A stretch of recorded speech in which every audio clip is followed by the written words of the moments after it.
eu tô aqui.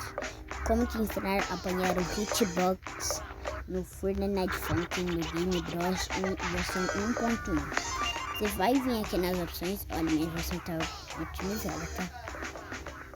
Daí você vai vir aqui em controles, né? Tipo, se o seu controle estiver normal, não costumo, assim, não sei. Olha, você tem que vir aqui e pôr o hitbox, text em save, né? Aí lembrando, você tem que esconder o Not Splash, senão não vai dar certo. Daí, quando você esconder o Not Splash e punhar, você pode punhar de novo o Not Splash, né? Daí você, olha, o Neo, besides o normal, não estão funcionando, só os mods. Aqui os mods. Daí você vai pode selecionar uma música aqui, eu vou selecionar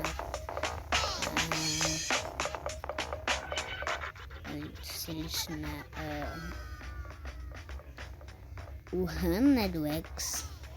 Quando tem que esperar começar a música.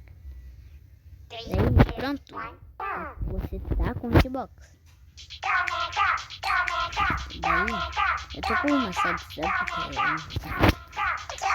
agora só esperar chegar a sua vez.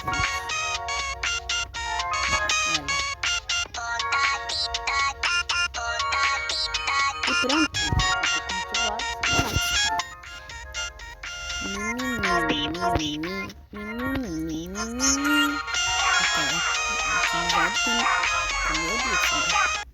Também na 1.0, quando você vem aqui no Debug Mode, põe a seta,